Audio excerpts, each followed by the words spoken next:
Hundreds of Muslims marched in their last major enclave in Central African Republic's capital, Bangui, protesting against a call by the president that they disarm and demanding their safe evacuation from the city.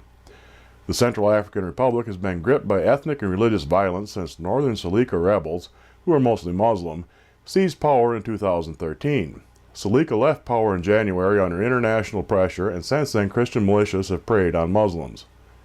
Osmani Akbar, one of the march organizers, said, "We are defending ourselves because we have no one. If they're going to disarm us, they're going to have to disarm the entire city at the same time because every neighborhood in Bangui is armed."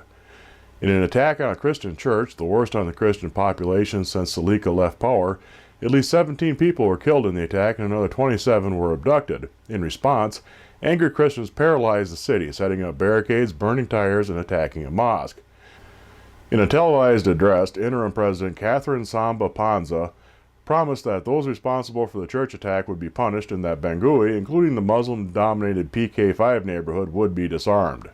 In March, UN Undersecretary General for Humanitarian Affairs Valerie Amos said that almost all of the 100,000 Muslims once residing in Bangui have fled the violence perpetrated by Christian militiamen, and that a campaign of ethnic cleansing is underway against the Muslim civilians in the CAR, despite the presence of thousands of French and African Union troops in the country.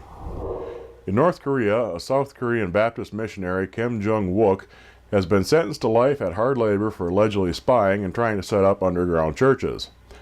North Korean state media said that the missionary was tried and admitted to anti-North Korean religious acts and malignantly hurting the dignity of the country's supreme leadership. North Korea said in a dispatch that the accused had defense counsel, but the details of the trial could not be confirmed.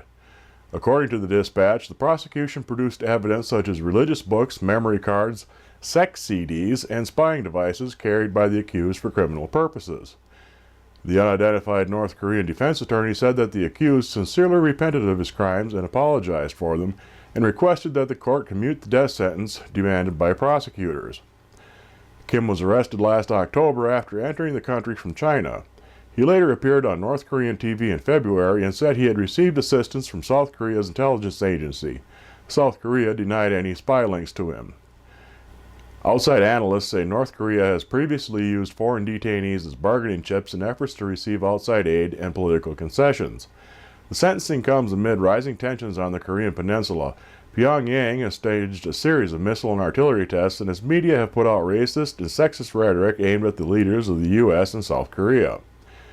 The accused have been based largely in Dandenong, China since 2007, according to a friend in Seoul, and had helped North Korean defectors get to South Korea via Thailand, Laos, and other countries.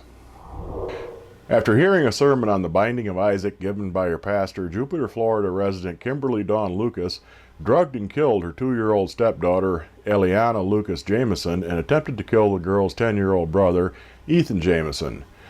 She then attempted to kill herself, according to reports, after leaving a brief note which read simply, "Leah's sermon really touched me yesterday, but God never told me to stop." When asked about the incident, Metropolitan Community Church pastor Dr. Leah Brown acknowledged having given the sermon on the episode from the book of Genesis, saying, "It is what I was called to do, and there was no way anyone could have predicted this." The Infidel would like to take this time to recall that in 2008, a DeKalb County, Georgia father beat his 5-year-old son to death and cited Proverbs 13 as his justification. Also in February of this year, a woman in Pueblo, Colorado placed her baby on the railroad tracks, claiming that Jesus told her to do it. We frequently hear that violent video games inspire violence in our children, so perhaps Dr. Brown could be asked to reevaluate whether the story of the binding of Isaac might not be a tale one might reliably predict could lead to exactly what happened to the Jameson children.